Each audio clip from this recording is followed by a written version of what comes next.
तो जिन जिन को ये लगता है कि अब आकांक्षा दुबे के मामले में कुछ नहीं होगा, जिन जिन को ये लगता है कि आरोपी ऐसे ही खुली हवा में घूमते रहेंगे, या जिनको ये लगता है कि सारे सबूत और गवाह मिटा दिए गए हैं, तो ये पूरी तरह गलतफहमी है, जिसे जितनी जल्दी दूर कर दिया जाए उतना अच्छा है।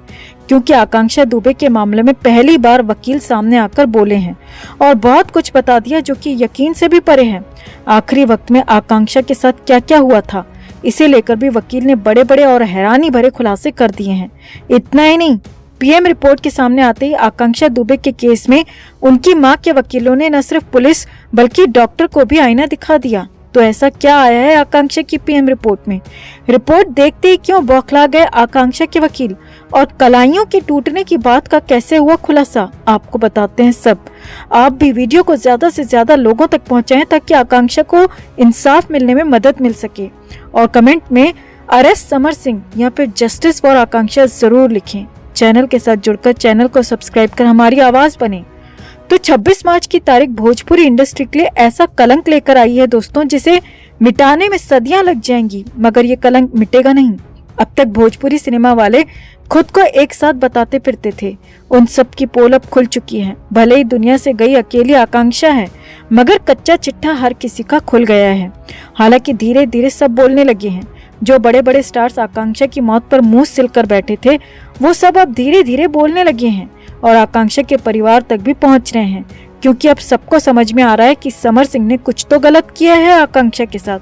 आकांक्षा के साथ कुछ तो साजिश की गई है, वरना समर सिंह इस तरह भागता क्यों, सामने क्यों नहीं आ रहा। खैर, अब इस मामले में अब तक सबको आकांक्षा की पीएम रिपोर्ट का इंतजार था। आकांक्षा के परिवार के वकील भी अब तक इसीलिए खामोश थे क्योंकि बिना रिपोर्ट के कुछ भी बोलना जायज नहीं था।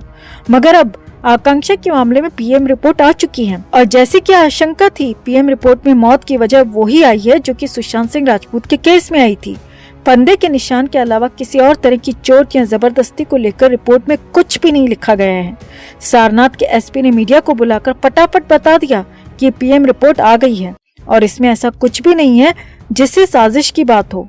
ये केस बिल्कुल सिंपल केस है और अब बस विसरा रिपोर्ट आ जाए और तो साफ हो जाएगा कि आकांक्षा के मामले में किसी और का हाथ है ही नहीं।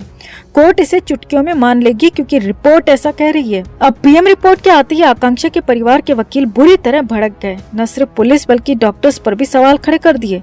आकांक्षा की मां मधु दुबे के वकील शशांक शेखर त्रिपाठी ने इस रिपोर्ट के सामने आने के बाद अपना बयान दिया है, जिसमें उन्होंने आकांक्षा दुबे केस की सीबीआई जाँच की मांग की है, क्योंकि यहाँ पर पहली नजर में सारनाथ पुलिस की भूमिका संदिग्ध लग रही है और अब तो डॉक्टर की ये रिपोर्ट देखकर शक और भी ज्यादा बढ़ गया है। इसीलिए आकांक्षा की मां मधु दुबे के वकील शशांक शेखर त्रिपाठी ने आकांक्षा केस की जांच सीबीआई से करने की मांग की है।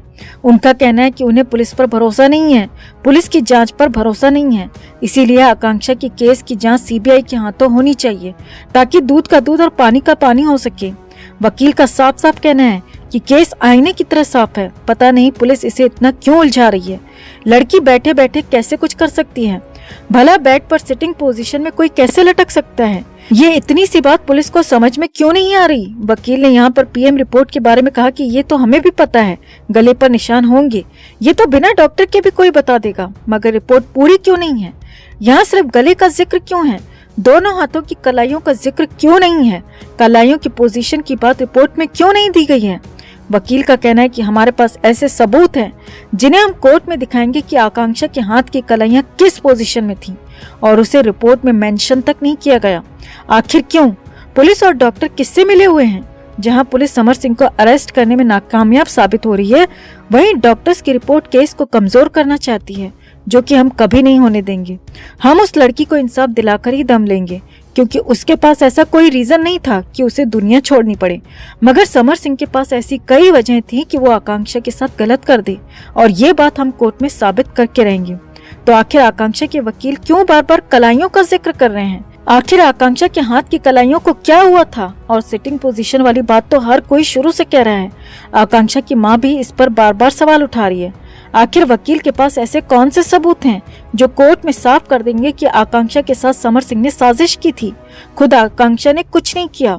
वकील की बात सुनकर हर किसी के मन में यही सवाल उठ रहा है कि बेचारी आकांक्षा को क्या क्या झेलना पड़ा था। इस क्रूर दुनिया का कैसा शाह रंग देखकर आकांक्षा चली गई। तो आपको क्या लगता है दोस्तों, क्या हुआ होगा? क्या हुआ होगा आकांक्षा के साथ? आकांक्षा की कलाई क्या टूटी हुई थी? वकील के बयान से आपको क्या लगता है? कमेंट में इसे लेकर आप भी अपनी बात, अपनी राय जरूर रखें और वीडियो को ज्यादा से ज्यादा लोगों तक पहुंचाएं ताकि पापी समर सिंह का पाप हर किसी के सामने आ सके और आकांक्षा को इंसाफ मिलने में मदद मिल सके। तो कभी आजमगढ़ से लेकर गोरखपुर तक, तो कभी पटना से लेकर मुंबई तक और कभी नेपाल से लेकर तिब्बत तक पुलिस दबिश देने का दावा कर रही है। 26 मार्च से लेकर अब तक पुलिस के हाथ खाली हैं। न समर सिंह पकड़ में आ रहा है और न ही उसके सहयोगी। सब फरार हैं, गायब हैं, देश में हैं या विदेश भाग गए, कोई नहीं जानता। मगर वाराणसी से जो खबरें आ रही हैं वो हर किसी को हैरानी में डाल सकती हैं और समर सिंह को सपोर्ट कर रहे लोगों के लिए तो ये खबर सुनकर पैरों तले जमीन खिसकने वाली है। दरअसल वाराणसी में एक मशहूर न्यूज़पेपर ने दावा किया है कि समर सिंह कहीं नहीं भागा है। वो सारनाथ से महज 9-9.5 किलोमीटर दूर एक रिजॉर्ट में मस्ती कर रहा है, आराम फरमा रहा है। जी हाँ, ये बेहद सनसनीखेज खुलासा किया गया है जिसमें दावा किया जा रहा है कि समर सिंह को वाराणसी के एक रिजॉर्ट में देखा गया है और अखबार का दावा है कि रिजॉर्ट का एक कर्मचारी पत्रकार को अपने साथ रिजॉर्ट के अंदर तक लेकर गया। इस दौरान होटल के एम्प्लॉय ने पत्रकार का फोन स्विच ऑफ करवा दिया ताकि वो किसी तरह की फोटो न खींच सके, वीडियो न बना सके। दावा है कि रिजॉर्ट के अंदर ही बने स्विमिंग पूल के पास जब पत्रकार पहुंचे तो वो दंग रह गए क्योंकि वहां पर समर सिंह था। रिपोर्ट्स के मुताबिक न्यूज़पेपर के पत्रकार को यकीन ही नहीं हुआ कि समर सिंह रिजॉर्ट में मस्ती काट रहा है और रिजॉर्ट के बाहर समर सिंह को लेकर इतना हंगामा मचा हुआ है। अब इसके बाद पत्रकार ने कंफर्म करने के लिए रूम नंबर के हिसाब से चेक करवाया तो रूम किसी और के नाम से बुक था और वहां पर रह रहा था समर सिंह। अब यहाँ पूरा खेल समझिए दोस्तों। अगर इस अखबार की रिपोर्ट पर जरा भी यकीन करें तो ये बहुत बड़ा षड्यंत्र चल रहा है। पहले आकांक्षा को रास्ते से हटाया गया और फिर समर सिंह आराम से रह रहा है। इसका मतलब साफ है कि समर सिंह को कुछ ऐसे लोगों का सपोर्ट मिला है जिनकी पुलिस और प्रशासन में तगड़ी पकड़ है, वरना ऐसे कैसे हो सकता है कि एक तरफ तो पुलिस समर सिंह के खिलाफ लुकआउट नोटिस जारी कर चुकी है, वहीं दूसरी तरफ वो आकांक्षा वाले होटल से महज 9 किलोमीटर दूर एक रिजॉर्ट में छुपा हुआ है। ऐसा किसी की पहुंच के बिना संभव ही नहीं है, जबकि पुलिस की तरफ से बार बार यही कहा जा रहा है कि आकांक्षा दुबे की मौत वाले दिन से ही समर सिंह और उसका सहयोगी फरार हैं। पुलिस सूत्रों के मुताबिक समर सिंह का फोन बंद होने से पहले उसकी आखिरी लोकेशन मुंबई और पटना में मिली। पुलिस की माने तो समर सिंह अपने घर वालों और करीबियों से भी संपर्क नहीं कर रहा। इस वजह से उसके परिवार वाले भी कुछ नहीं बता पा रहे हैं। अब भले पुलिस कुछ भी कहे, मगर जो इस अखबार की रिपोर्ट में दावा किया गया है वो वाकई में हैरानी भरा है। वहीं दूसरी तरफ आकांक्षा की मां मधु दुबे लगातार कह रही हैं कि समर सिंह से उनके परिवार को खतरा है। आकांक्षा की मां मधु दुबे ने हाल ही में एक बयान में कहा है कि उन्हें बार बार ये लग रहा है कि जैसे कोई उनका पीछा कर रहा है, कोई उन पर नजर रख रहा है। आकांक्षा की मां मधु दुबे ने साफ साफ कहा है कि उन्हें शक है कि समर सिंह उनको भी मरवाने की साजिश कर सकता है ताकि आकांक्षा की इंसाफ की लड़ाई को कोई लड़ने वाला ही ना बचे। अब आकांक्षा की मां और अखबार की रिपोर्ट को कनेक्ट करें तो लगता है कि समर सिंह आसपास ही है, वो कहीं आसपास ही छिपा हो सकता है और वहीं से आकांक्षा के परिवार की रैकी भी कर रहा है।